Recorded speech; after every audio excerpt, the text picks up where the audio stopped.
Olá, pessoal, bom dia. Meu nome é Natália, eu vou ser eu vou ser a debatedora da sessão. A professora Vivian vai ser a moderadora e daqui a pouquinho ela está entrando.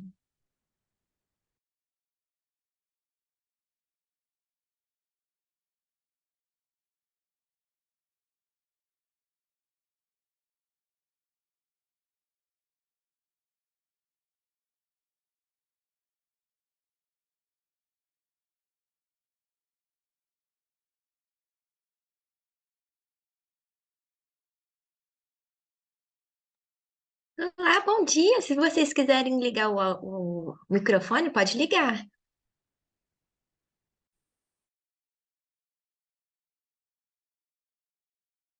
Bom dia, Bom dia, Valentina, tudo bem? tudo Bom dia. certo? Bom dia, Maria. Bom dia, Aline.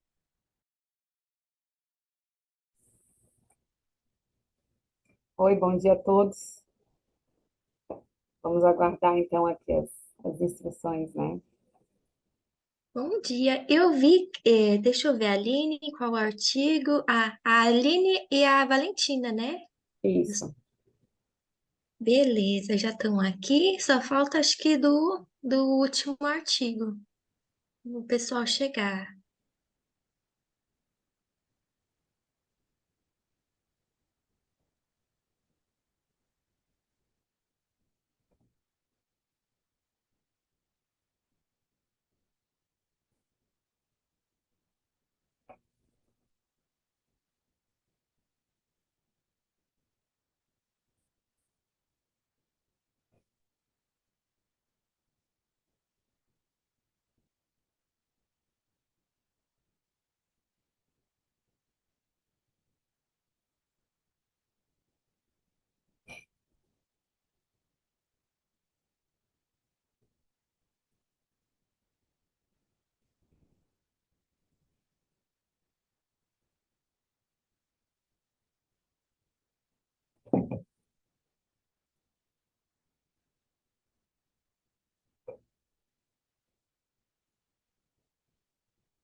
Oi, Fabiana, bom dia, tudo bem?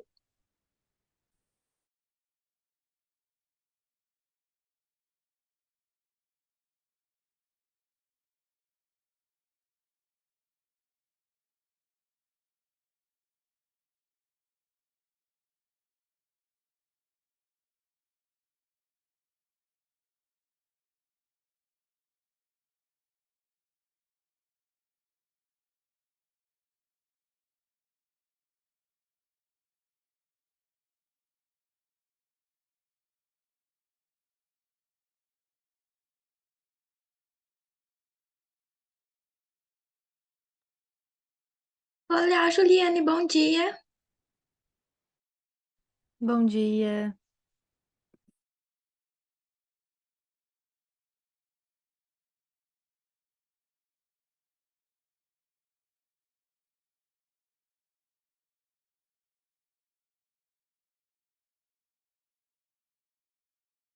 Então, nossa sessão está marcada para as 8h30.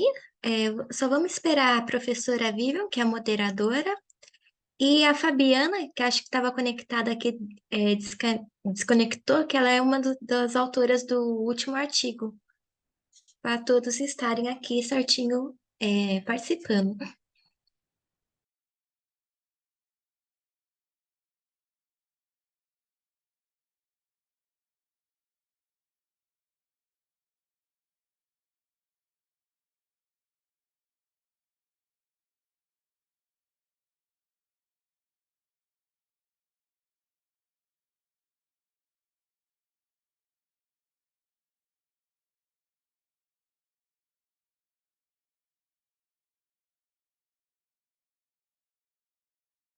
Olá, professora Vivian, tudo bem? Seu microfone está desligado. Obrigada pelo aviso. A gente já vai falando, acha que está tudo certo, né? Tudo É só- tranquilo por aí. Oi. Tudo tranquilo. Eu só vou perguntar como que nós vamos fazer a nossa dinâmica. Primeiro nós vamos apresentar os vídeos, depois comentar e depois apresentar outro vídeo na sequência. Eu acho que é o melhor, né? É a recomendação, né, do pessoal. Então, e você sabe que eu estava esperando tem uns 15 minutos que eu estou aí e estava aparecendo assim, essa reunião começará em 10 minutos e não sei o que lá. Aí, de repente, eu pensei, mas por que que você não clica no negócio ingressar? Aí que eu, puxa, podia estar aí já antes, né? Mais tranquilo. Eu acho melhor assim, não é? Você não acha? Assim, você já É, participou de outras, né? Eu acho que já, já. você perde a graça depois que você vai falar tudo lá no final, né? As perguntas você quer falar na hora, né? Porque depois perde o raciocínio e tudo, né, Luana? Eu também acho melhor. Então, é só para confirmar, para eu poder ver o tempo. Nós vamos ter para cada artigo, nós vamos ter 8 minutos, que é de apresentação, aí depois vai sobrar 22 minutos. Ou, por exemplo, você vai fazer um fechamento no final, para eu poder considerar que o tempo. Olha, fechamento. Eu pensei em só fazer comentários assim gerais, mas assim nada, sabe, deixar a sessão correr mais livre mesmo. Eu fico estou estressada, não sei se sou você, mas assim quando fica toda coisa 8 minutos para isso, 4 minutos para aquilo, né? Mas eu acho que podemos deixar, tem um total disso, mas se de repente acabou também a conversa, a gente parte para outra, né? Tudo bem, certinho, então. Tem muito estresse. Sem muito. Opa, deixa eu mudar aqui. Eu acho que só tá faltando os autores do último artigo que eu vi aqui.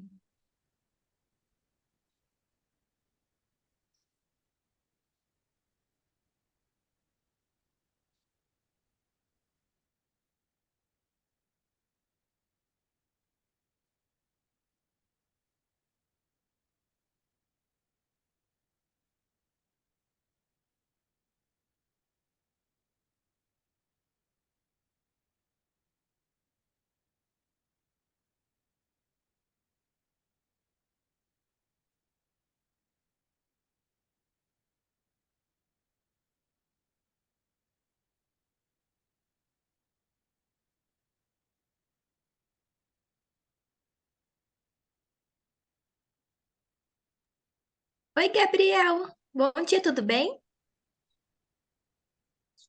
Você é Olá, autor bom dia. do. Você é um dos autores dos artigos, né? Que é a gestão de marcas. Isso mesmo. Beleza. O pessoal tá só fazendo um login aqui no Zoom mesmo e já vai entrar. Tudo bem.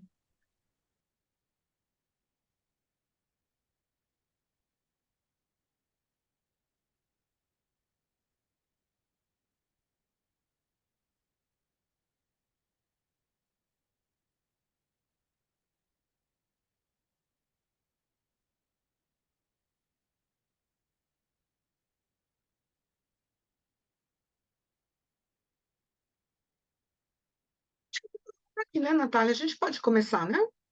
Pode começar, acho que pode sim. Já tá todos os autores já estão aqui? E você é a primeira, né? Então tá tudo certo. Tudo certo. Então tá, então eu queria dar primeiro as boas-vindas, né, para todo mundo que está aqui na sessão, para os autores e para a assistência, quem está aqui. Então sejam super bem-vindos para esse essa sessão a respeito de marcas, um assunto assim super gostoso, interessante, motivante. Então, acredito que todos vocês concordam comigo, já que vocês submeteram o trabalho na sessão. Então, a gente tem 3 trabalhos, assim, são todos bem interessantes, né? O primeiro usando neurociência, o segundo trabalhando marketing político, e o terceiro falando sobre place branding e a direção de universitários. São 3 coisas bem interessantes e diferentes. Então, eu gostaria de convidar, né, o primeiro trabalho é a Natália para fazer a apresentação. Assim, segundo a orientação, a gente vai apresentar o vídeo, né, Natália? E aí depois a gente tem uns 4, a orientação, 4 minutos para uma discussão, mas eu acho que como a gente só tem 3 trabalhos, a gente pode ter uma flexibilidade maior na hora de conversar. A gente encerrando até às 10 horas, a gente está bem tranquilo, né? Então, Natália, seja bem-vinda. Obrigada. Então, pessoal, eu vou ser a líder de sessão, que é a debatedora, e eu vou começar compartilhando os vídeos.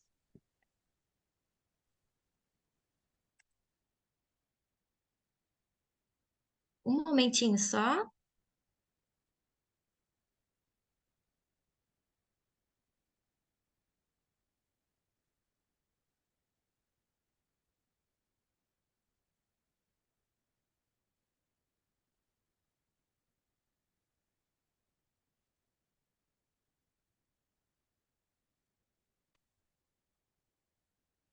Vocês estão conseguindo ver o vídeo? Olá, bom dia a todos. Meu nome é Natália. Estão conseguindo ver e ouvir? Sim, conseguimos sim. Sim. Beleza, então eu já vou dar o play no vídeo. E vou apresentar o artigo chamado Avaliação do processamento cognitivo, da valência emocional e da preferência dos consumidores em relação a marcas de cervejas por meio da neurociência aplicada ao consumo. Esse artigo é de Natália Munari Pagan, que sou eu, da professora Karina Munari Pagan, da professora Janaína Giraldi e do professor Vichy. Sobre a introdução, a neurociência aplicada ao consumo é uma área de investigação que tem despertado interesse, dos profissionais do marketing. Ela é uma área interdisciplinar que vai ligar disciplinas como psicologia, neurociência, marketing, biologia, matemática, estatística, computação, nos estudos referentes às variáveis de marketing, como por exemplo para a marca. Dentro da temática de neurociência aplicada ao consumo e marcas, pesquisas foram desenvolvidas para marcas fortes e fracas, para extensão de marcas, também para preferências de marcas. Dentro da área de investigação, a área de marcas fortes e fracas e preferências são os campos mais investigados, então por isso que foi escolhido essa investigação na presente pesquisa. A literatura atual foca nas análises do processamento cognitivo, valência emocional ou até mesmo preferências, com base na ferramenta fRMI, que é a ressonância. Grande parte das pesquisas sobre essa temática gira em torno da ressonância magnética, que permite capturar o que acontece em regiões corticais profundas. Ela não permite captar estímulos que acontecem em regiões cerebrais superficiais.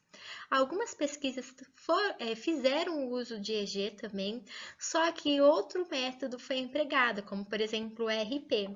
E conforme a literatura, esse método não é muito adequado para analisar, por exemplo, o processamento cognitivo e preferências de marcas. Então, nessa pesquisa foi proposto trabalhar com o método de ondas cerebrais, para analisar o processamento cognitivo, para analisar a valência emocional e para analisar as preferências dos consumidores. Em relação às marcas fortes e fracas de cerveja, marca forte é vista como uma marca conhecida, marca fraca é vista como uma marca não conhecida. O processamento cognitivo é a informação cerebral que é processada no cérebro. Pode ser vista como o nível de atenção que a marca exerce sobre as respostas cerebrais. A valência emocional é um tipo de emoção e as preferências diz respeito a gostar ou não gostar de uma marca. O objetivo dessa pesquisa foi analisar o processamento cognitivo, a valência emocional e as preferências por marcas de cervejas fortes e fracas. Para analisar as respostas cerebrais foi utilizada a ferramenta EEG, que é uma ferramenta já validada na literatura e tem grande confiabilidade. Então, essa pesquisa está separada com base em 3 blocos. O primeiro bloco diz respeito ao processamento cognitivo. Foram feitas as hipóteses 1 e 2. A hipótese 1 diz: os nomes das marcas fortes e fracas de cervejas vão levar ao aumento do processamento cognitivo dos consumidores na onda delta. A hipótese 2 diz respeito ao processamento cognitivo da marca forte de cerveja, é maior do que o processamento cognitivo da marca fraca. A valência emocional possui 2 hipóteses, hipótese 3 e 4. A hipótese 3 diz que os nomes das marcas fortes e fracas de cervejas levam ao aumento da valência emocional dos consumidores na onda alfa, e a valência emocional da marca forte de cerveja é maior do que a valência emocional da marca fraca na onda alfa. E a hipótese 5 diz respeito às preferências, né? Que o nível da preferência na onda delta, né, dos consumidores para o nome da marca forte de cerveja será maior do que para a marca fraca. As ondas, né, foram escolhidas conforme na literatura. Para analisar o processamento cognitivo foi analisada a onda delta. Para analisar a valência emocional foi analisada a onda alfa. E para analisar as preferências foi analisada a onda beta. Sobre os aspectos metodológicos, foi feito um experimento entre sujeitos com estudo fatorial. A amostra foi constituída de 40 pessoas, 20 homens e 20 mulheres, que foram agrupados de forma aleatória em 2 grupos. Um grupo chamado grupo experimental e outro grupo chamado grupo de controle. No grupo experimental, uma mesma pessoa degustou 2 vezes um copinho de cerveja, mudando apenas o nome da marca. E no grupo de controle, a pessoa apenas degustou a cerveja, não foi mencionado informações sobre marca. Então, foi usada a ferramenta EEG, o consentimento dos participantes foi tomado e a pesquisa foi aprovada pelo Comitê de Ética.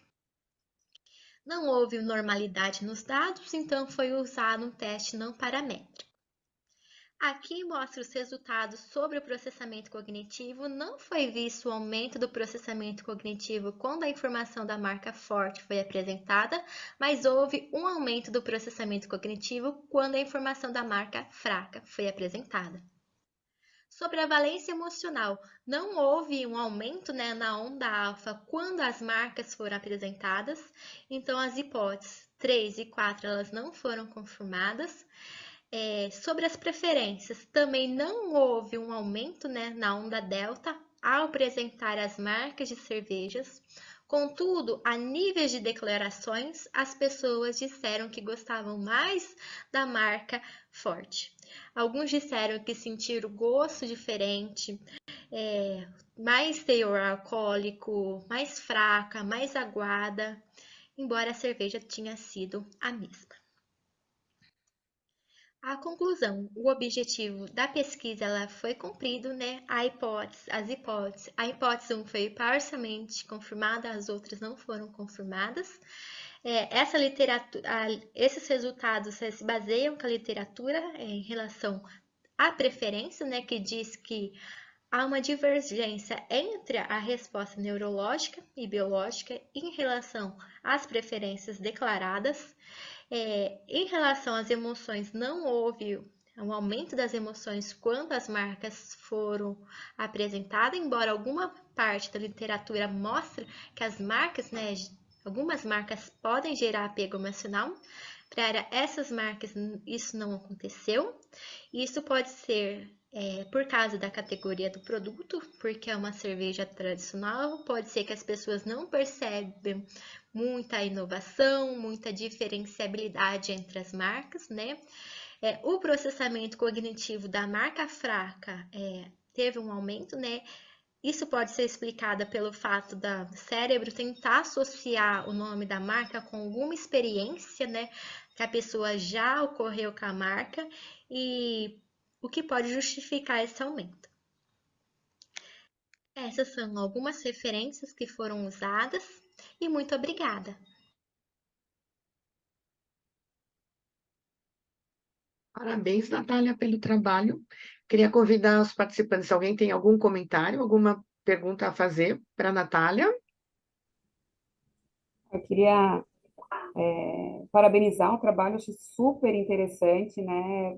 É difícil até assim dos eventos que eu participo, até ver os trabalhos que trazem essa questão das pesquisas que envolvem mapeamento com ressonância magnética, né? Justamente, eu acho que por conta desse caráter interdisciplinar que envolve aí talvez a disponibilidade dos equipamentos, né, da área médica à disposição, então é super interessante.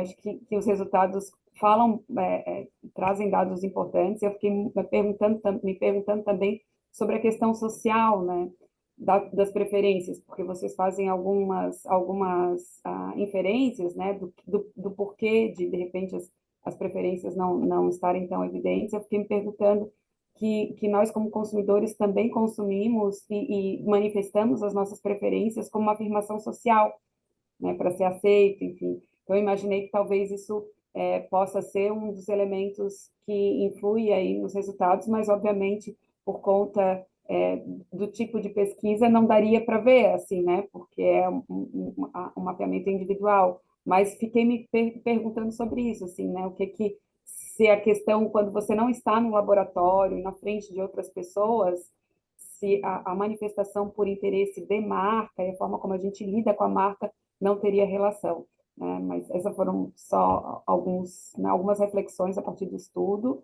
mas queria realmente parabenizar, super, super interessante. Eu também pensei nisso, porque o contexto faz um bocado de diferença, né?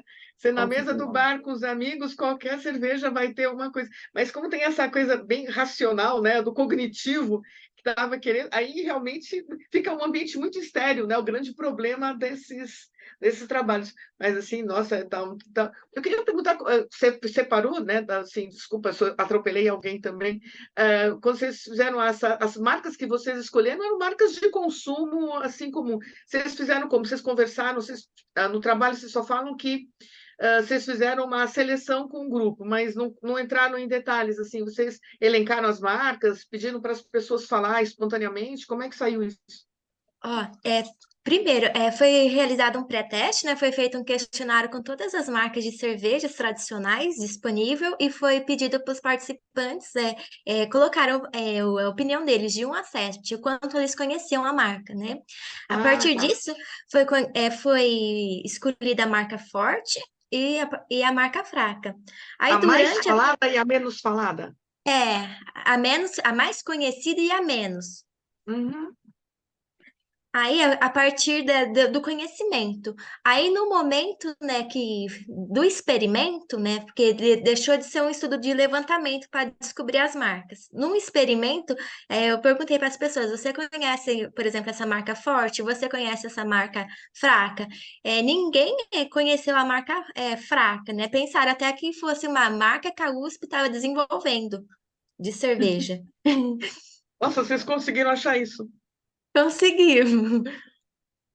Uhum. Eu achei muito legal. Mais alguém tem algum comentário, alguma dúvida? Eu queria dar os parabéns também para a Natália. Eu achei muito legal o trabalho. É muito interessante a gente ver os experimentos, né? Que é uma coisa que não é tão comum assim na área da administração, mas o marketing tem usado um pouco mais, especialmente neuromarketing. Então, parabéns pelo trabalho. Eu fiquei com dúvida quanto a estudos futuros, porque como não foram muitas hipóteses suportadas, vocês planejam fazer algum estudo futuro, talvez aumentando a amostra para ver se vai ter algum suporte das outras hipóteses? Então, ó, o que eu apresentei aqui no SEMIAD foi uma parte do estudo, né? Que foi uma parte da minha tese. Tem mais hipóteses com mais variáveis moderadores, por exemplo, gênero tem envolvimento também.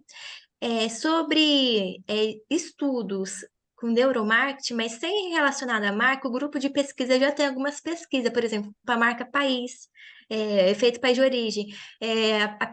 No caso que é da pesquisa da minha irmã, ela fez para vinhos, né? Esse vinho é da França, por exemplo, pessoa degustava. Esse vinho é do Brasil, pessoa degustava. E foram vistos os mesmos resultados que eu encontrei aqui. E outro membro do grupo também fez para indicações geográficas de café. e os resultados também foram similares. E uma coisa importante a ressaltar é que como que te utiliza um método científico, por exemplo, 40 pessoas não é um número de amostra que é pequeno, porque os estudos neurocientíficos que tem na literatura sobre neuromarketing, eles usam uma amostra de 10, 10 participantes. Quando você utiliza esse tamanho de amostra, você já tem validade, então você já tem confiabilidade nos seus resultados. Ah, muito legal. Obrigada pelo esclarecimento. Eu tinha ficado com dúvida, né? É bem diferente essa técnica em relação às pesquisas que a gente está acostumado a ver, mas eu achei muito legal. Parabéns mesmo pelo trabalho e pelo trabalho desenvolvido pelo grupo, né? Porque ter esse suporte das outras pesquisas também é muito bom. Os resultados Obrigada. aí todos alinhados. Parabéns. Bom dia, gostaria também de parabenizá-la, Natália. Participei da banca de doutorado com uma defesa muito robusta, experimento, a gente sabe, o mais alto nível na área de marketing, então parabenizo também, e fica aí aquela questão apenas que eu tinha comentado, acho que todos os meus comentários foram feitos durante a defesa, para que vocês publiquem, né, e seja aí divulgado na academia científica. Parabéns mais uma vez, Natália.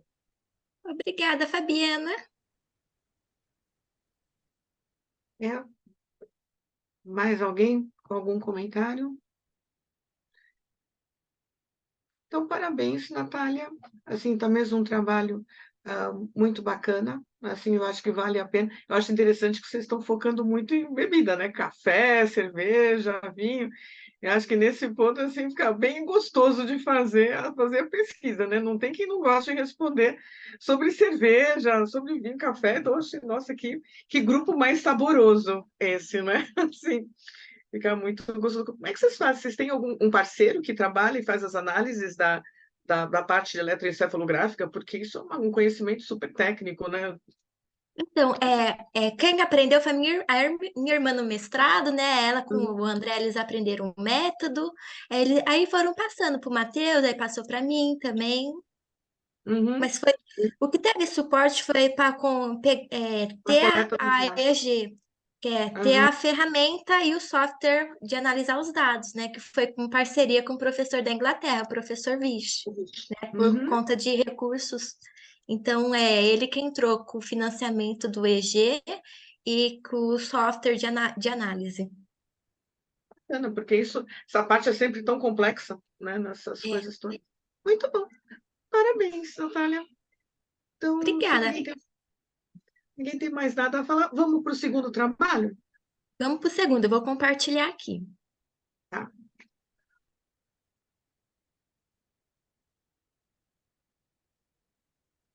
Todo mundo está conseguindo ver? Sim. Eu vou dar o play. Oi, meu nome é Valentina Araújo, sou estudante de Administração Pública na UDESC e, junto com a professora Aline, nós desenvolvemos a pesquisa Construindo a Identidade Política, uma análise do posicionamento de marcas de partidos políticos. Então, com o surgimento dos regimes democráticos e a inserção do sistema eleitoral, a arena política se tornou ainda mais competitiva, provocando a necessidade do aprimoramento das técnicas de marketing e comunicação. Nesse contexto, os atores em disputa, tanto candidatos quanto partidos políticos, precisam construir uma identidade que os diferencie entre si. À vista disso, esses atores precisam utilizar estratégias de conscientização e divulgação para a população como um todo, com o objetivo de sensibilizar os cidadãos sobre seus valores e programas de atuação política. Diante disso, a nossa pesquisa questiona como os partidos políticos utilizam as estratégias de marketing na construção de seus posicionamentos. Na fundamentação teórica, nós trazemos autores que tratam sobre marketing partidário. Então, Weiss vai dizer que somente através da conquista do poder público que os partidos políticos conseguem atuar efetivamente no processo decisório em que se defrontam as forças da sociedade lá representadas. Então, o marketing partidário ele objetiva comunicar os posicionamentos e propostas políticas dos partidos para que eles conquistem a identificação e o apoio dos cidadãos e eleitores. Essas ações específicas dos partidos seriam chamadas de marketing partidário. Assim, o público-alvo dessa abordagem seria a população como um todo. Segundo Froeme, nessa abordagem, a orientação ideológica dos partidos políticos torna-se evidente. Na linguagem mercadológica do marketing, ela seria o produto.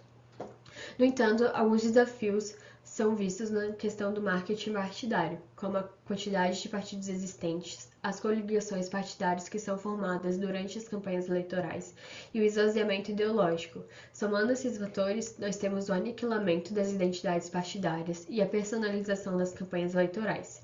Isso influencia a percepção por parte dos eleitores e cidadãos de que todos os partidos políticos são iguais, ou seja, eles não possuem uma imagem de marca que os diferencie entre si. Nesse sentido, o posicionamento de marca partidário mostra-se como uma alternativa para auxiliar a comunicação dos partidos com seu público, ainda que num cenário com tantos desafios quanto o cenário político. O emprego do termo de marca para partidos políticos ainda não é um consenso entre os teóricos da comunicação política. Newman, no entanto, ressaltou que as pessoas, nos seus diversos papéis, se relacionam essencialmente com nomes, símbolos e imagens que identificam determinados grupos, organizações, serviços ou produtos. Esses elementos compõem as marcas e são um fator-chave no processo decisório de desenvolvimento de preferências. As agremiações se encaixam nesse processo de análise de marcas, pois elas são entendidas como denominações que geram uma representação mental na mente dos eleitores e atuam como um dos fundamentos centrais no processo decisório político, de acordo com Smith. Os procedimentos metodológicos dessa pesquisa. A pesquisa teve uma natureza exploratória e adotou uma abordagem qualitativa. Como técnica de coleta de dados, utilizou-se a pesquisa documental nos websites e redes sociais. Para análise de dados, utilizamos a análise interpretativa, através do processo de codificação sugerido por Creswell e Creswell, para análise de dados visuais. O nosso objeto de análise, a gente segmentou a amostra em 10 partidos políticos, dentre os 32 que estão registrados no TSE, e nós segmentamos de acordo com alguns critérios estabelecidos, como o número de filiados, número da bancada de deputados federais eleitas em 2022 e o somatório do número de seguidores nas redes sociais, Instagram, Facebook e Twitter. Esse último critério teve o dobro de peso, pois foi um espaço onde o público se concentra em maior número e também um espaço onde nós iríamos coletar nossos dados. Como resultado, nós analisamos os partidos PT, PSDB, MDB, Novo, PSOL, PP, União Brasil, PDT, PL e PCdoB. Para o levantamento dos dados, nós dividimos em duas etapas. A primeira consistiu em descrever o posicionamento dos partidos a partir da logomarca, slogan e princípios e valores. E a segunda etapa consistiu em verificar se esse posicionamento se faz presente nas redes sociais da organização partidária. Para a seleção das postagens, nós escolhemos a rede social com o maior número de seguidores de cada agremiação política e nós analisamos as postagens de janeiro a abril de 2023. Escolhemos aquelas relacionadas com marketing partidário, excluindo as de marketing governamental e de marketing eleitoral. Nós também escolhemos uma postagem a partir do número de compartilhamentos ou comentários, ou seja, aquela com maior engajamento. E para analisar, nós classificamos o posicionamento em 3 níveis, baixo, médio e alto, de acordo com os princípios e valores do partido e também os elementos de marca presente ou não. Resultados. Nós tivemos 4 postagens com alto nível de posicionamento. Essas postagens dos partidos conseguiram expressar seus ideais associando-os fortemente à sua marca. Nós observamos estratégias diversas, então cada partido utilizou uma estratégia diferente para abordar esse posicionamento. A gente também observou a associação a líderes do partido em 2 postagens, da União Brasil e do PDT. Quanto ao médio nível de posicionamento, nós observamos 4 postagens do PSDB, MDB, PSOL e PL, e cada postagem também teve uma situação diferente. No baixo nível de posicionamento foram 2 postagens do PT, do PP e do PCdoB. Ambas as postagens não tinham relação com os posicionamentos do partido, mas também observamos a imagem de líderes políticos presente em ambos os casos. Como resumo dos nossos resultados, a gente observou que, embora os partidos analisados disponham de um discurso ideológico definido e logomarca, bem como a maioria deles tem a postagem coerente com seus discursos e elementos simbólicos, então, dos 10 partidos, 4 obteram um alto nível de posicionamento e também 4 obteram um médio nível de posicionamento, nós observamos muita similaridade entre os posicionamentos, dificultando a diferenciação. A maioria também utiliza elementos nacionalistas, seja no nome, no símbolo, na paleta de cores ou no slogan, contribuindo para a homogeneização das marcas. Observamos também a falta de um slogan que enfatize o posicionamento do partido, então 7 dos 10 partidos não possuem um slogan. Dentro desse contexto de homogeneização das marcas, poderia facilitar a fixação do posicionamento, embora não seja obrigatório na composição da marca. E das 10 publicações analisadas, 8 associaram suas mensagens à imagem de políticos, sejam eles do próprio partido, da sua base ou da oposição. E essa estratégia pode ser benéfica quando o político em questão é popular ou influente. No entanto, essa associação também pode ter efeitos negativos quando a imagem do partido e a imagem do político se tornam uma coisa só. Para finalizar, o contexto político do Brasil é possível identificar diversos desafios que afetam o processo democrático, como a falta de consistência doutrinária dos partidos, a grande quantidade de agremiações e as coligações partidárias, que muitas vezes resultam no desmantelamento das identidades partidárias. Somado a isso, é evidente que os partidos ainda não desenvolveram estratégias efetivas para se destacar e se diferenciar em relação à sua identidade, valores e propostas de governo. Como resultado, observa-se uma dificuldade dos cidadãos em diferenciar os partidos políticos, situação que gera consequências no processo eleitoral, pois é possível que o cidadão vote exclusivamente no candidato, sem considerar o partido no qual ele ou ela está afiliado.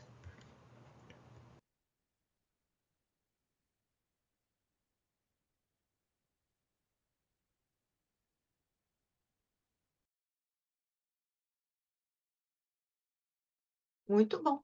Comentários, perguntas?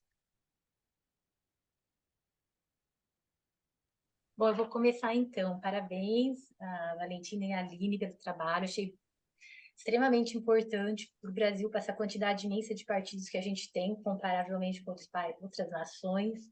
Então, é de extrema importância a gente estar pesquisando, né? Nós pesquisadores, é nosso papel entrar nesse aspecto do marketing político. Aprendi bastante que tem os 3 tipos, e um deles é o marketing partidário, bem elucidado, bem justificado e referenciado o trabalho.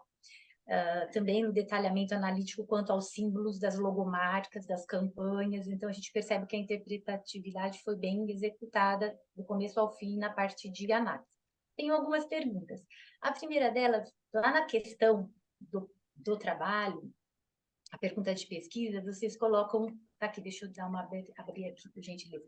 Como os partidos políticos utilizam as estratégias de marketing na construção de seus posicionamentos? E como objetivo, analisar a aplicação do marketing na construção do posicionamento de partidos políticos. Como uma sugestão para futura submissão para uma revista científica, um periódico, acho que eu diria que tem como incluir algo relacionado à gestão de marca, porque vocês analisaram logomarcas, né, e algumas campanhas, e essa inter-relação com as postagens em mídias sociais em relação ao seu posicionamento de marca. Então, assim, pode, acho que, afunilar, né, não só apenas estratégias de marca, mas afunilar para branding. Acho que era uma sugestão que eu colocaria. E voltar lá nas considerações finais e responder essa pergunta, porque ela está parcialmente respondida, mas se vocês voltarem e especificarem lá na considerações finais, acho que já ajuda bastante para a publicação, né? A gente sabe que aqui sempre é limitado o número de palavras, mas para uma revista acho que seria interessante. Aí, a pergunta que eu tenho é assim, vocês chegaram a ver se outras nações, são 2 perguntas, se outras nações fizeram algum trabalho do tipo? E a segunda pergunta, com essa imensa quantidade de partidos políticos que o Brasil tem, e outros países talvez não, pelo menos vamos pensar nos Estados Unidos, democráticos e republicanos. Então, de repente, repensar quais dos nossos partidos são mais ou de esquerda ou de direita, e essa interpretação variaria ou não, né? Como que seria por a gente ter essa típica configuração de variados partidos políticos, e uns a gente nem sabe, às vezes, dizer em que lado estavam.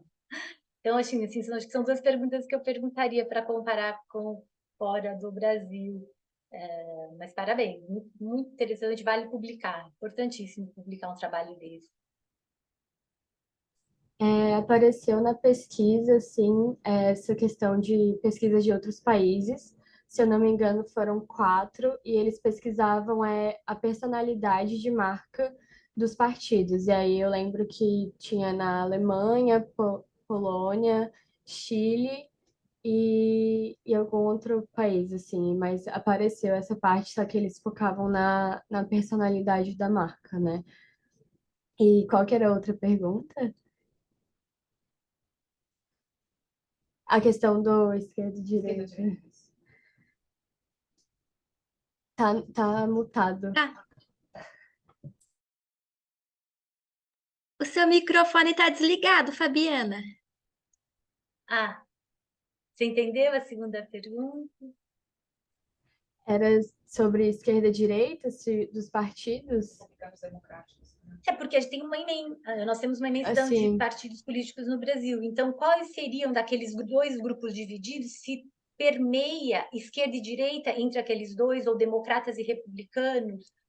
Ou vocês não viram similaridade em relação a isso quando vocês juntaram essa interpretação do posicionamento nas redes sociais? Acho que seria mais ou menos isso. Se vocês pensaram nessa questão tão presente no Brasil, que é as polarizações políticas, né, partidárias.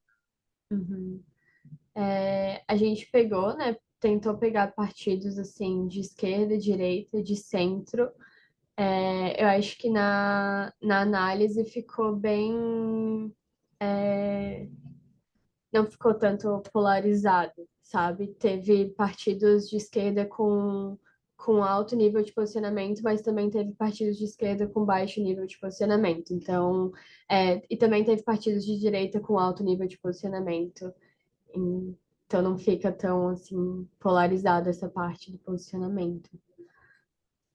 Professora Fabiana, vou adicionar alguns comentários aqui. Primeiramente, queria agradecer as colocações, né? Acho que são bem relevantes em relação ao branding. Acho que essa costura fica bem boa realmente na elaboração do artigo para a submissão.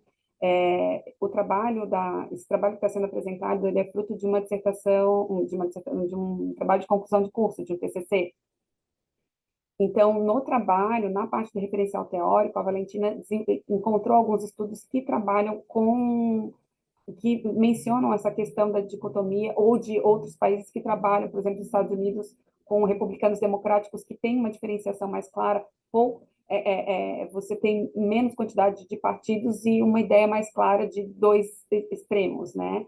E que no Brasil acaba acontecendo de uma maneira diferente, porque a gente tem essa quantidade de partidos, mas não claramente eles se manifestam, e ainda a gente tem os processos de coligação, que acaba dificultando, ou às vezes você tem um partido que ele tem um discurso ideológico mais focado numa ideia de igualitário, não libertário, né? E aí ele acaba se coligando num outro processo com um partido que tem uma ideologia diferente, e isso dificulta essa construção de identidade. Então, a natureza do Brasil realmente ela é um pouco diferente, distinta de outros países, em função dessas questões também que envolvem processos de coligação, que envolvem as nossas bases legais também relacionadas a essa questão. Mas isso não foi explorado no estudo. A gente teve como foco principal fazer esse recorte, né, dos partidos com base nesses critérios que foram elencados, né, número de filiados, participação em rede social, tempo do partido, etc.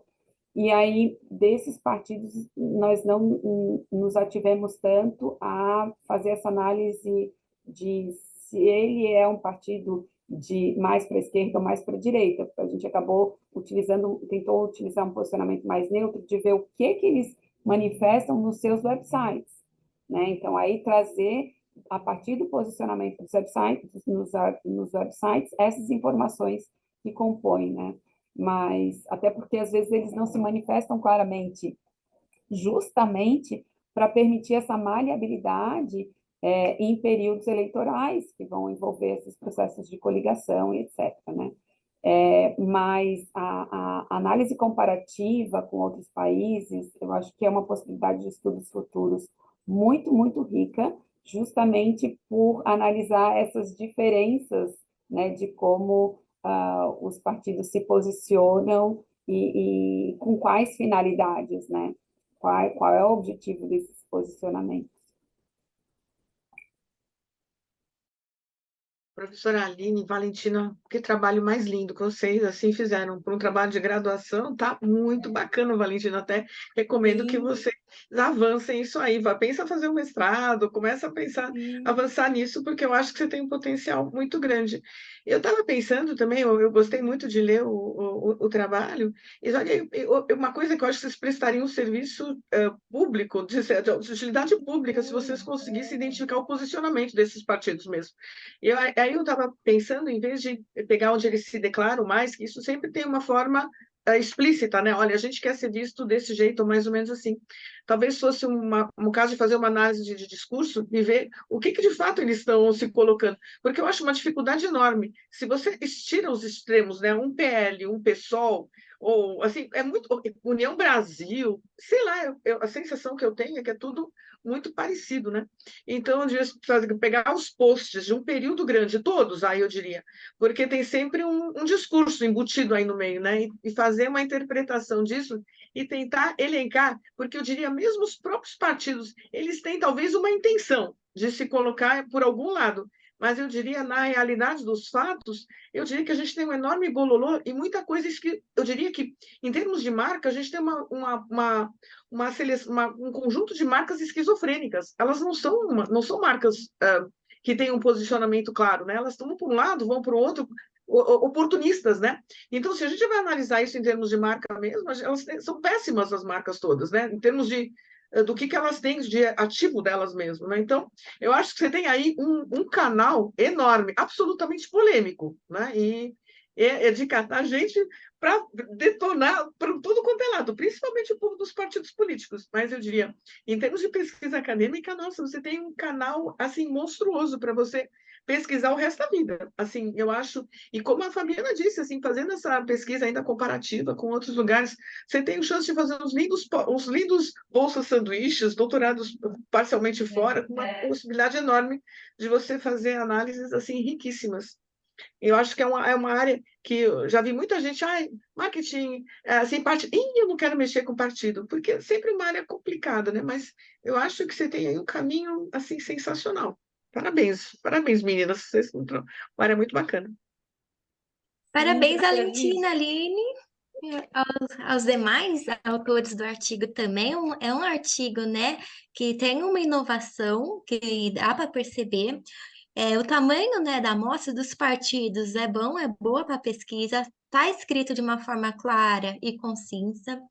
A única coisa que eu vou falar para vocês até porque pode ser por causa do Congresso, que tem as suas limitações, é desenvolver um pouquinho mais a introdução, né?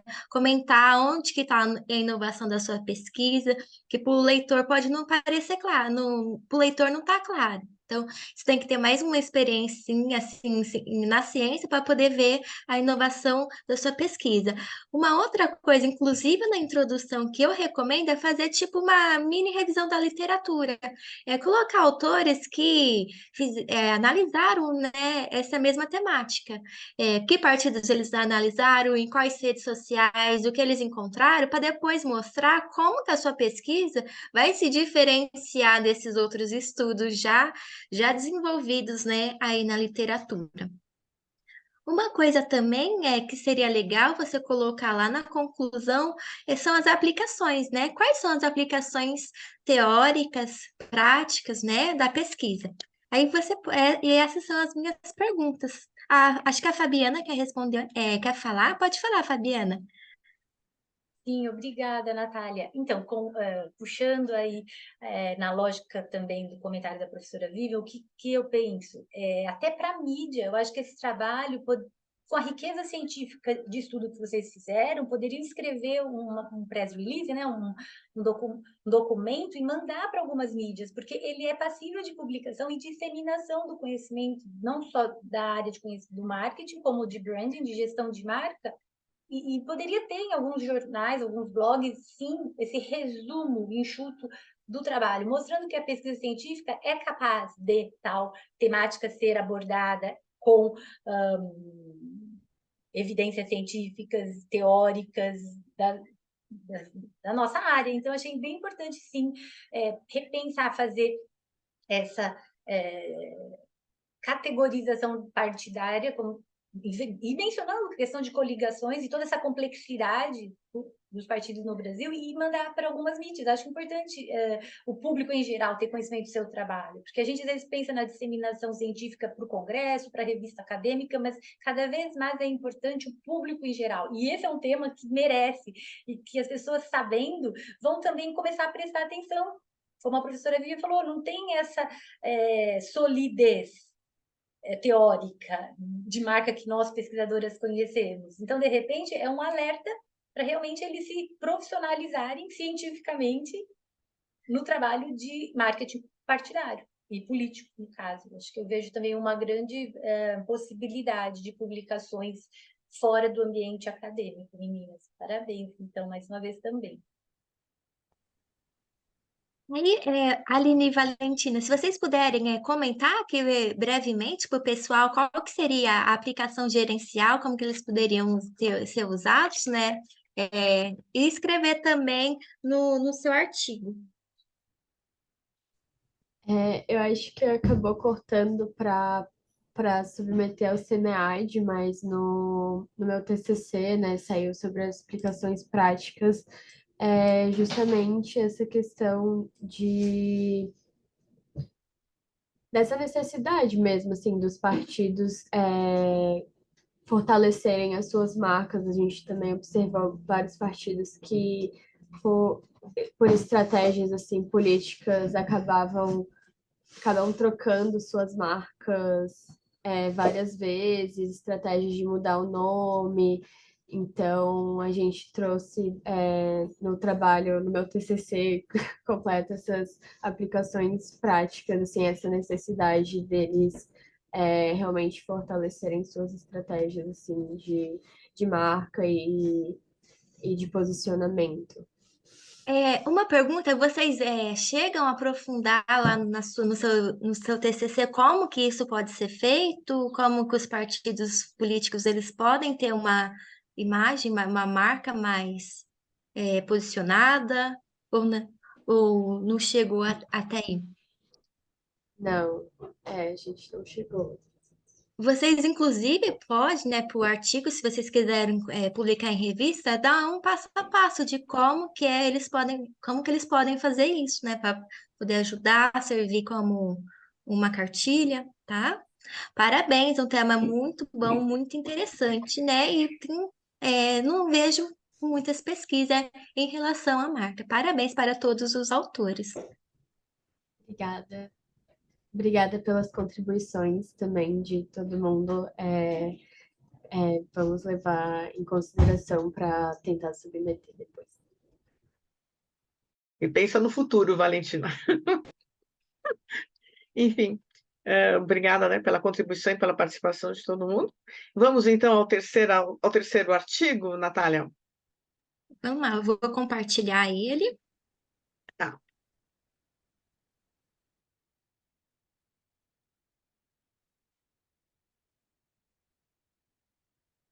Vocês conseguem ver? Tudo certo? Certíssimo. Eu vou colocar o play, então.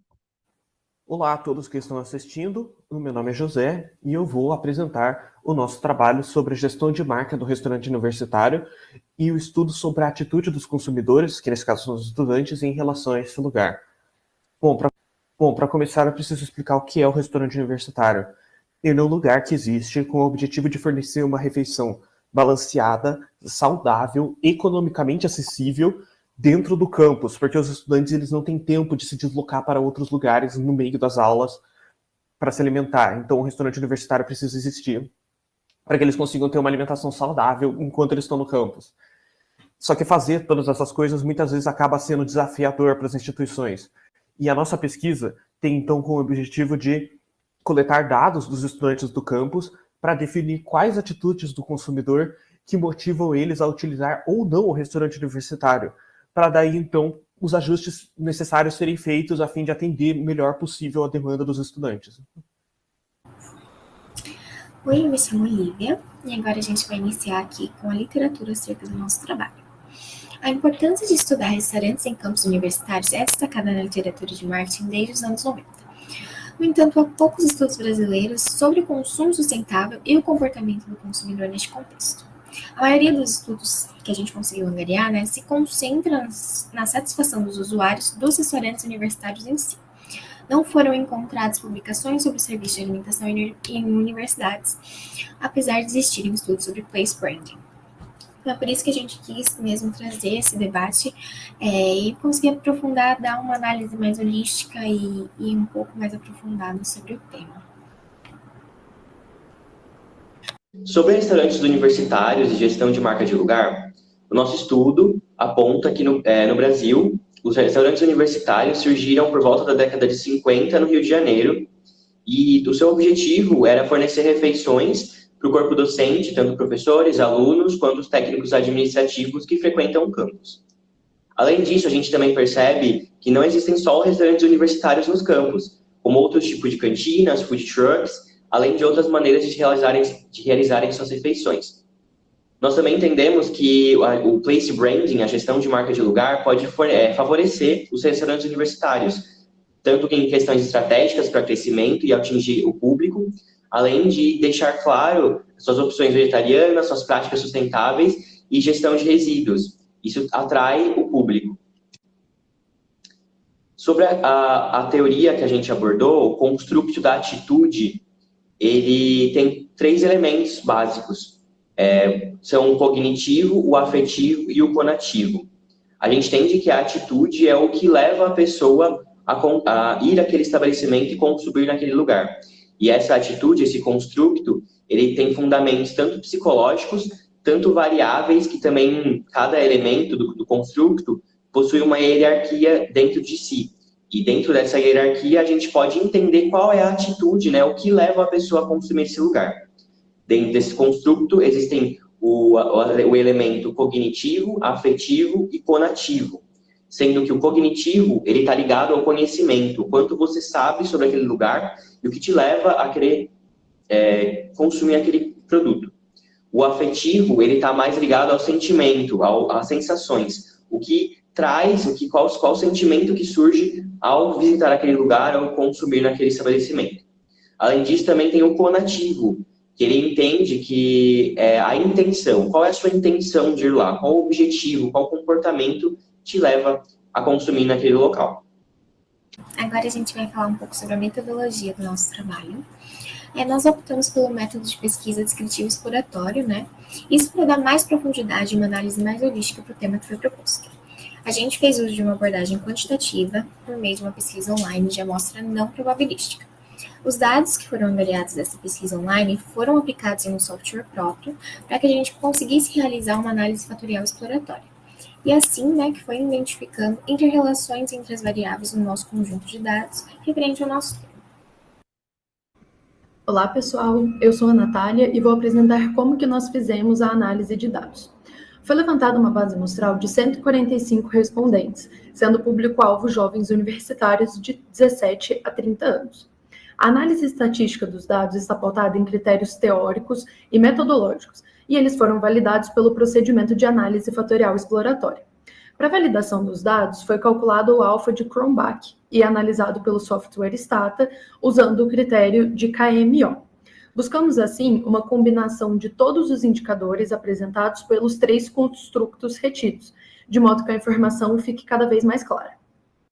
Aqui nós temos uma tabela com as informações extraídas do Stata e podemos observar que, dentro das 9 cargas fatoriais resultantes, apenas o fatorial 1, o fatorial 2 e o fatorial 3 se destacaram, estando elas acima de 1. Com isso, podemos concluir que o construto da cognitividade e da conectividade são os mais importantes na hora de se tomar uma decisão de consumir ou não no restaurante universitário. Portanto, sugere-se para maior aderência dos universitários uma divulgação mais ampla e assertiva acerca do cardápio, facilitando assim a tomada de decisão. Ainda em relação aos processos participativos, podem ser indicadas também melhorias na estrutura, tanto organizacional quanto administrativa, podendo até ser uma parceria público-privada, a fim de priorizar o bem-estar emocional. Por fim, pretende-se também contribuir com a pesquisa de Placing Brand para o crescimento de sua participação nas produções acadêmicas. E é isso, pessoal. Muito obrigada a todos e todas.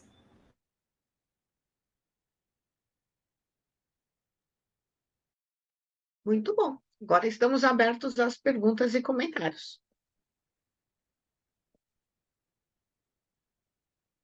Eu gostaria de parabenizar os autores. Parabéns, pessoal, pelo trabalho, por essa ideia, né, que vocês tiveram que estudar, né, o contexto, né, do restaurante universitário, que é o contexto que vocês estão em relação ao tema de atitude. Então, parabéns. Antes de eu começar a fazer uns comentários, algumas sugestões, eu só queria saber mais um pouquinho. Esse artigo surgiu de onde? É de um trabalho de alguma disciplina ou da graduação do mestrado? Como que surgiu? Primeiramente, obrigada. Na verdade, surgiu de uma matéria que a professora Fabiana ministrou para a gente, que chama Comportamento do Consumidor e Pesquisa de Marketing. Então, surgiu dessa matéria, e aí nós apresentamos para a nossa turma, e aí a professora Fabiana convidou a gente para poder transformar esse trabalho num artigo e participar do SEMEAD. Então, começou mesmo como um trabalho na faculdade, de uma matéria. Complementando, Natálias, por gentileza, dá licença. Foram 9 equipes, cada 2 equipes tinham um construto do principal, de um dos modelos de comportamento do consumidor, do livro do professor Kotler e Keller, e então 2 estudaram atitude, 2 estudaram memória, 2 estudaram, entre memória, a gente dividiu em memória afetiva e memória olfativa, então, assim, 5 construtos, né, pensado, percepção. Esse foi o melhor no dia da apresentação e a parte escrita. Então, eu vi potencial e convidei a equipe, e todos estão aqui, né? Olha lá, o Gabriel é do curso de turismo e fazia a disciplina, a Natália, a Olívia e o José Birajara são do curso de administração. Então, basicamente, foi isso que realmente a gente decidiu ir à frente e avante. Muito legal a dinâmica, Fabiana, da aula. Parabéns por essa ideia, né? Por ensinar dessa forma os alunos também com uma abordagem mais científica. Muito interessante mesmo. Sobre o texto escrito, eu tenho algumas sugestões. Por exemplo, né? Todas essas sugestões a professora Fabiana sabe, vai saber até mais do que eu. Depois vocês podem estar consultando ela também. Na introdução é a mesma coisa do artigo passado, né? É interessante mostrar a inovação.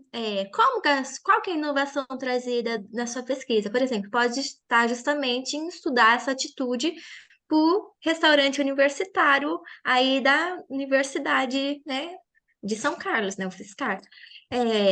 Então, vocês podem colocar dessa forma a inovação da sua pesquisa, mas é importante também vocês colocarem, adentrarem um pouco de estudos, né, sobre atitudes. O que estudos de atitudes já fizeram? Se analisaram também restaurante, que tipo de restaurante, tá? Para vocês poderem até discutir depois as suas conclusões, né, a importância, a importância, o delineamento, né, futuro. Uma coisa que eu tenho a falar também é sobre os resultados, né? Então, pode ser que na hora de vocês enviarem para algum jornal, eles falam que 145 às vezes é uma amostra pequena, né, para um estudo fatorial. Mas aí vocês já deixam escrito, ó, o teste de KMO deu que é adequado, então não precisa aumentar, tá? Só escrever um parágrafo, porque o teste de KMO vai analisar justamente isso, a adequação da amostra. No método, eu falo, eu vou pedir só para vocês depois, é deixar um pouco mais separado, criar uma sessão sobre análise fatorial para tá separada do outro texto que está aí em cima, que é mais um texto descritivo. E na análise fatorial é aprofundar um pouquinho mais nela. Por exemplo, qual método foi usado para estimar os componentes? Por exemplo, a técnica dos componentes principais, tá? Então, tem outras estatísticas da análise fatorial que vocês podem colocar aqui no estudo de vocês, tudo bem? E fazer uma separação. O alfa de Cronbach é usado para medir, né, a validade do seu questionário, tá? O KMO já é um pouco diferente, então não apresenta eles na mesma linha, porque assim dá para entender que são similares. Você pode quebrar um parágrafo, escrever um pouco mais para frente, né, que é um teste o KMO é para adequar a amostra. Quando vocês apresentam a informação da amostra, vocês podem colocar já o KMO. E quando vocês apresentam a informação do questionário, vocês já podem colocar a informação do alfa, tá? Em geral, tá uma ideia muito boa, muito bem estruturada, a escrita tá concisa também. E para terminar, minhas sugestões na introdução mesmo, eu só ia pedir para vocês justificar por que vocês escolheram trabalhar com atitude, tá? Então, tirando isso, está muito bem escrito, é uma boa ideia que vocês conseguiram aplicar no contexto, né, da universidade, da disciplina. Parabéns, parabéns também para a professora Fabiana. Muito obrigada pelas considerações. Então, estamos anotando aqui. Muito obrigada. Obrigada, professora Natália. Nossa, extremamente importante. Estatística é sempre bom relembrar o conceito e a aplicação de cada teste desses. Então, agradecemos aí com a sua experiência na área de estatística. E acho que algum outro colega gostaria de falar como foi a experiência, a questão que a gente viu, porque o RU, a gente encontrou um trabalho, está até aqui impresso, eu gosto sempre de imprimir os principais artigos que eu me baseio quando a gente está trabalhando no estudo, foi da Universidade Federal de Santa Maria, né, lá no Rio Grande do Sul. E o único brasileiro sobre RU. Depois a gente achou alguma coisa estrangeira sobre cafeterias, que são as cafeterias, ou, por exemplo, no estilo da SPM, do Mackenzie, que você tem restaurantes terceirizados que estão presentes no campus ou no prédio. E no caso da Universidade Federal aqui de São Carlos, localizada em Sorocaba, a gente tem a ORU e 2 food trucks, eram 3, agora são 2. Então, a gente achou interessante comentar o contexto desse segmento de mercado e a diferenciação lá no início, mas com certeza, para uma submissão para a revista, a gente vai utilizar esses comentários que você fez e também alguns outros que a gente deixou na manga, eu falo assim, porque não dava tempo no trabalho disciplinar. Tanto que essa parte teórica foi feita depois, a maior parte dele em relação a questões teóricas. E place branding, né? Eu acho que um dos revisores comentaram, até falei com a Natália, com a equipe, numa reunião que a gente fez, porque é o primeiro trabalho deles em congresso, né? Numa graduação, eles nem estão no último ano ainda. Então, foi o que eu comentei. A gente não usou variáveis de place branding, que um dos revisores comentaram, porque realmente o ênfase teórico da teoria base é atitude. Então, até acho pertinente o que a professora falou, da gente até fortalecer, né, o estudo de atitude lá na introdução. A gente usou a perspectiva de place branding para a comunicação primária ou secundária de um lugar, como o professor Cavarates tem em seus primeiros estudos lá em 2004 e 2005. Então, a gente pegou realmente o place branding como um pano de fundo teórico para a comunicação ser aperfeiçoada, aprimorada, para que atraia mais estudantes, porque pelos resultados, afetivamente é fraco. E a gente sabe que marca, a questão emocional, as sensações, ainda mais na era da experiência, é algo que precisa fortalecer nesse lugar, nesse RU, né? Então, basicamente, acho que foi isso. Enquanto gestão de lugar, de marca de lugar, eles estão muito bem na parte cognitiva e conativa. Porém, afetivamente, emocionalmente, trazer a experiência ao usuário. Eles gostam sociabilização com os colegas, mas, por outro lado, em si, o ambiente poderia se favorecer de pequenos detalhes, né, de trade marketing, por exemplo, está lá na decoração, nos eventos sazonais e específicos. Acho que seria isso, que a Olivia, o Gabriel ou o José Birajara quiser ampliar e comentar algo mais, podem também participar. Obrigada pelas colocações, professora. Agradecimentos aí todo mundo. Assim, foi uma grata oportunidade, acho, para a gente, porque, como a prof. Fabi falou, a gente não está nem no nosso último ano, assim, então eu não imaginava que eu já participaria de algum congresso. Então, sou muito, muito grata mesmo pela oportunidade. E foi isso que garantiu para a gente poder aprimorar o nosso trabalho, como a prof. também falou. Todas as outras, a parte mais teórica mesmo, mais robusta, a gente fez depois, né, para ingressar no congresso, no SEMIAD mesmo. Então, quero estender os agradecimentos e as ponderações também. Bom, Juliane. Eu quero também parabenizar a equipe por aceitar esse desafio, né, que é participar de um congresso com trabalho de disciplina, e a professora Fabiana por colocar isso para os alunos, né? Porque é difícil a gente ver isso a nível de graduação, uma estatística um pouquinho mais avançada na área da administração, na área do turismo até, né? Como o professor tinha comentado. Então, isso é muito legal, muito interessante.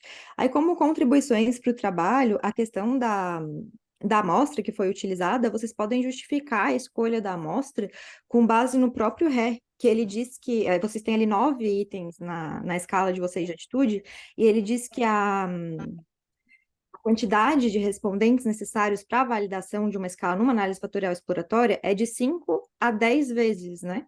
A quantidade de itens. Então, é perfeito para justificar para vocês, para uma revista não questionar. Aí, com o alfa de Cronbach, vocês podem ser questionados, dependendo da revista, porque o alfa de Cronbach, em geral, o pessoal da estatística recomenda que para cada dimensão, tu dê o alfa de Cronbach, e não use o alfa de Cronbach geral.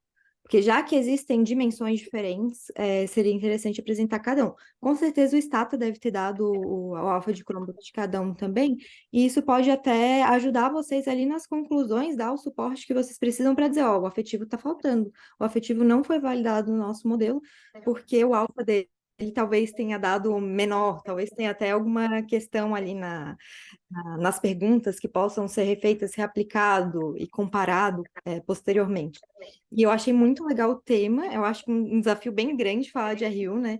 Porque é todo um universo específico, muitas vezes a questão para conseguir esse subsídio de ser mais barato para os alunos acaba encontrando alguns problemas no meio do caminho, principalmente esse relacionado com o ambiente, com o afetivo. A gente, na UDESC agora tem um RU, mas na UFSC aqui tem um RU há bastante tempo, e muitas vezes a fila dos alunos no sol, aí realmente, será que alguém vai ficar, né, afetivamente impelido ir lá? Isso daí também pode entrar nas discussões de vocês, essa parte do espera na fila, essas coisas, como isso pode impactar a percepção também do afetivo no geral. Mas eu achei muito legal o trabalho, fiquei muito feliz de saber que é de uma disciplina, acho muito importante a estatística ser ensinado desde cedo e tá aí mostrando como que os alunos podem, já desde uma fase mais anterior, estar participando dos congressos. Parabéns a todos. Eu acho. Alguém quer comentar alguma coisa? Queria agradecer a Juliane, obrigada pelo comentário. Já anotei tudo aqui, vou utilizar com eles Espero que eles também tenham anotado para a gente preparar e aprimorar o trabalho. Obrigada. Congresso é sempre bom quando a gente sai com mais conhecimento, com mais troca de aprendizados. Obrigada, Juliana, pelas dicas aí estatísticas. Eu estava olhando assim, também a temática, né, foi muito criativa, né, estudar o restaurante universitário, porque eu diria que é uma parte tão importante da experiência universitária, né, e realmente é uma coisa que normalmente se passa batido, né, não é eu diria que valeria a pena, aí também tem uma vertente nova, e quando se fala da experiência do estudante, geralmente se fala em sala de aula, se fala nas atividades esportivas, mas não, e é uma coisa tão que todo mundo frequenta de um jeito ou de outro, né? Então eu acho que poderia dar um passinho atrás e ver quais são os modelos de de alimentação universitária, né? O restaurante universitário é uma delas, talvez a parte mais tradicional, né? O jeito, estilo bandejão, né? Que não tem por que ser um troço horroroso, né? Então, você vê o próprio Bandejão da Fé, não sei se vocês tiveram, o restaurante universitário, é um negócio, ai, que eu queria ter um restaurante assim perto de casa, que é tão gostosinho, ajeitadinho, tem um ambiente até super agradável, não é barato, isso não dá para dizer, mas assim, tem um estilo, é um estilo bem diferente, mas eu acho bacana também o estilo, botar uns food truck, dá uma alternativa diferente, então, eu penso, puxa, tem modelos diferentes eu diria até por um outro trabalho, não esse, evidentemente, mas qual dos modelos? Os estudantes hoje em dia também são tão exigentes, né? Já foi-se o tempo em que você, um bandejão qualquer, que você pagava R$ 10 e, nossa, estava todo mundo feliz porque era barato. Não, não podia ser mais assim, podia ser mais assado, as pessoas estão cada vez mais exigentes e não necessariamente é só uma questão da forma, não necessariamente é uma relação de qualidade, né? É só uma forma de apresentação. Então, eu diria assim, para dar uma sequência, talvez um TCC de vocês, já que seria o próximo passo, né? Pensar na experiência, né, universitária nos restaurantes universitários, né, dos universitários, assim, e como essa experiência poderia ser melhor, entrar um pouco nesse lado, né? E entrar ver se como essa, trazendo um pouco para a nossa discussão de marcas, assim como as universidades gerenciam essa RU é uma marca também, né? Agora, o food truck já não é, é um adendo, né? Como é que essas universidades estão lidando com isso? Com vamos usar uma marca só universitária, vamos fazer isso, ou vamos fazer parcerias, enfim, eu não sei bem, só que eu estou jogando uma ideia meio solta, não está muito organizada, mas eu acho que tem um campo aqui muito interessante de estudo para vocês avançarem, né? Eu acho, assim, concordo totalmente com a Juliane quando ela falou da estrutura, né, do colocar os alfa de Chromebook, tá? Eu acho também deixar mais claro, não precisa apresentar todas as outras, deixa só as 3 que, de fato, foram usadas, batiza elas, organiza a tabelinha de uma forma que fica intuitiva, que as pessoas batem e olham, né? E eu acho assim, mas tá um trabalho bem bacaninha, tá bem interessante. Parabéns, gente. Ah, você tem um artigo? Olha só, já tem até uma fonte para vocês começarem a olhar, né? Tem aí uma coisa bem bacana. Sensacional, Sim, Juliana. Tem um caminho aí já. muito legal. Tá aqui. Opa, desculpa, pode falar. Só isso mesmo, já vou enviar aqui para vocês a referência. Ai, por favor. Obrigada também pelos comentários, professora. E quando a gente foi fazer esse estudo, que nem a professora Fabiana comentou, eu, o José e a Olivia, nós somos do curso noturno, né, administração aqui na UFSCar de Sorocaba é noturno, e o Gabriel é do curso de turismo, que é integral. Eu já estudei também, tive a oportunidade de fazer um curso antes, né, uma graduação antes, que também era integral, e até a relação dos estudantes dos cursos integrais para o curso do noturno são totalmente distintos, assim. O pessoal do integral acaba consumindo mais no RU, porque como eles têm aula de manhã e de tarde, e a faculdade fica afastada da cidade, para eles beira quase como a única opção a não ser levar comida de casa, sabe? Então, para eles é mais uma questão da necessidade em si do que da opção de escolha, sabe? Ah, não, hoje eu quero almoçar no RU. Então, acaba sendo mais essa única opção, né? Já no noturno, a gente tem um outro problema que é em relação ao horário de funcionamento. A maioria do pessoal do noturno aqui mora nas cidades em volta e vai e volta de van, de carona, enfim. Então, geralmente essas pessoas, elas chegam 7 horas na faculdade. Nossa aula começa às 7, o pessoal chega 10 para 7. Então, eles acabam também não conseguindo fazer a refeição dentro do RU. Então, isso foi uma coisa que a gente chegou a comentar quando a gente estava fazendo o trabalho, se a gente ia fazer diferenciação quando era só o trabalho, né, antes de ser o artigo. A gente decidiu não separar, e sim fazer isso como um todo, mas até nas nossas experiências mesmo a gente sabe que é totalmente diferente, assim, sabe?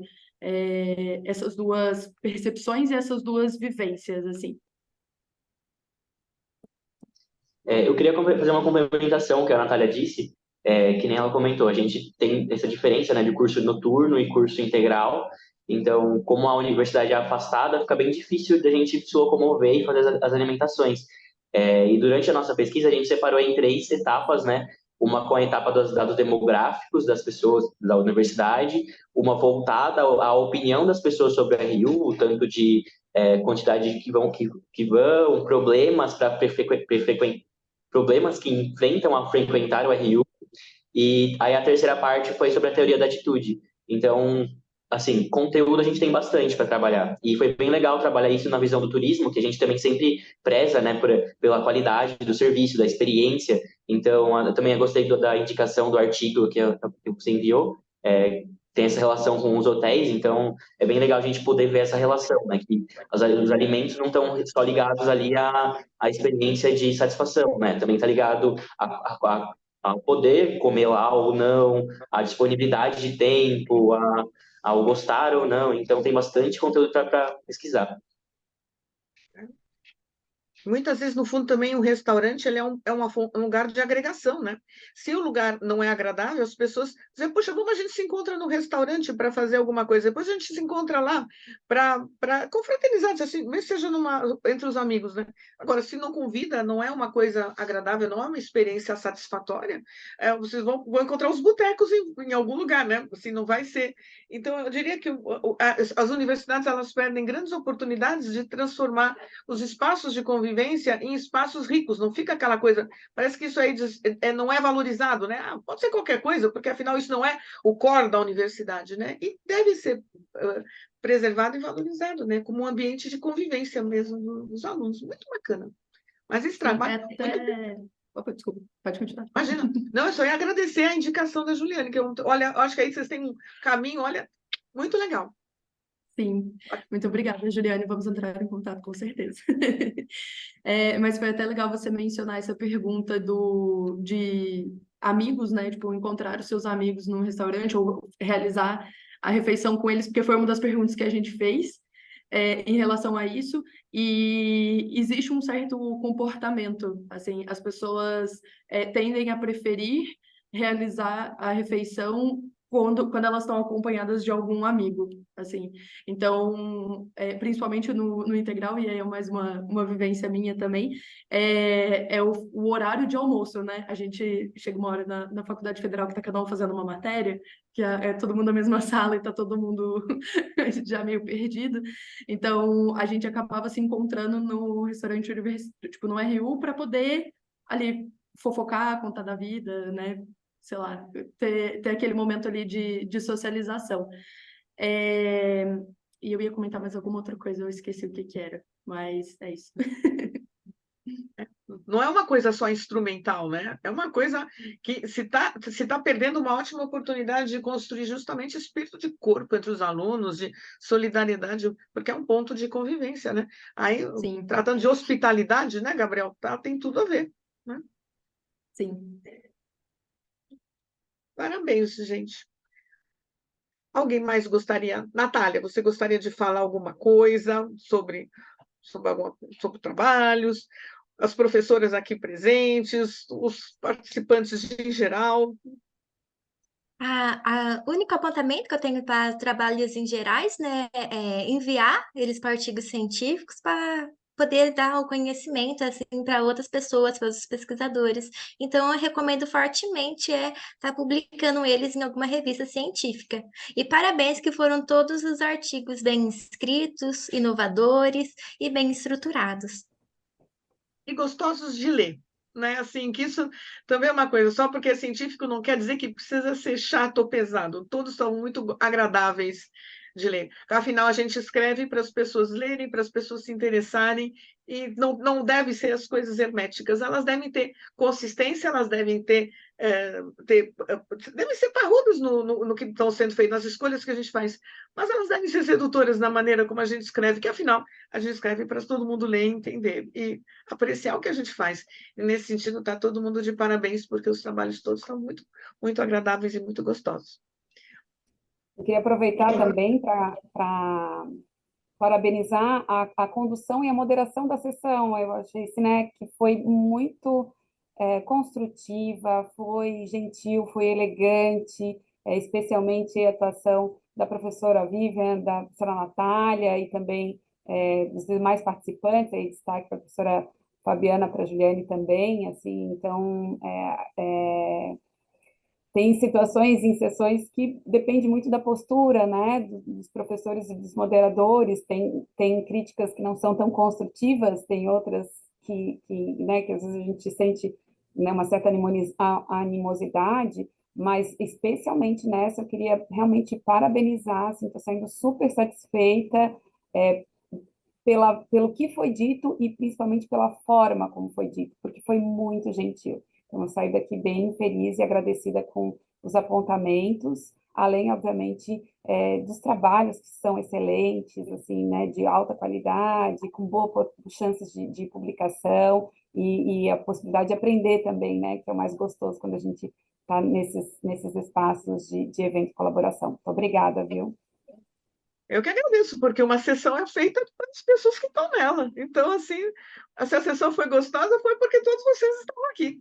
Então, obrigada pelas palavras gentis, a gente agradece, né, Natália? E, assim, em nome também da Fabiana, da Juliane, você também foi super colaborativa, e seus comentários também foram super legais, então eu agradeço super suas palavras generosas e a participação de todos, que eu concordo, foi uma sessão super gostosa. E pena que a gente está, assim, à distância, senão agora eu ia chamar todo mundo. Gente, vamos tomar um café ali embaixo, né? Que aí a gente podia continuar conversando, que é sempre essa é a parte que eu sinto mais falta nos congressos e nas coisas virtuais, né? Essa parte, essa interação mesmo da conversinha que depois que acontece, né? Que agora o que a gente faz? Desliga, tchau, tchau, e põe, né? Então, mas assim, foi um prazer estar com vocês nessa sessão. Tá bom? E tem aqui, a Natália colocou a avaliação da sessão, se vocês puderem depois preencher, faz parte das orientações todas do SEMEAD. É isso, né, Natália?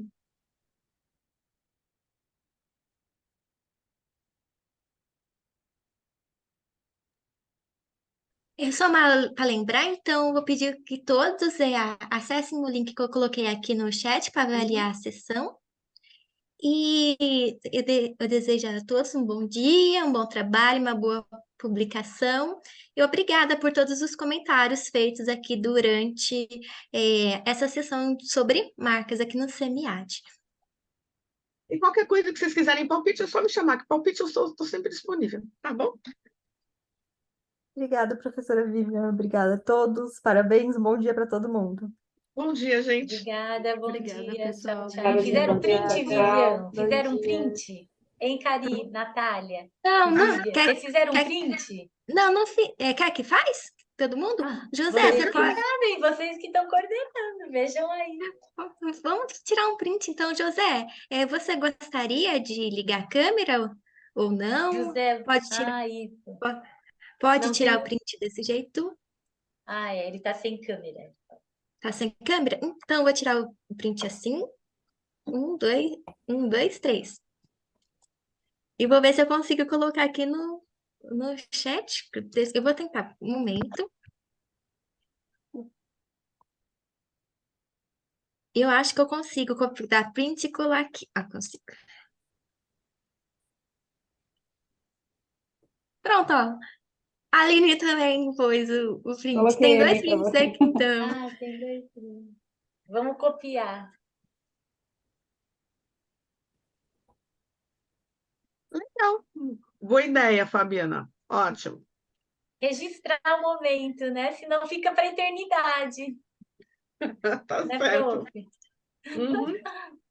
É isso aí. Muito obrigada, gente. É Tchau, isso aí. pessoal. Bom dia. Tchau, Tchau, bom gente. dia, Bom tchau. dia. Dia, Até a próxima. tchau. Até a próxima!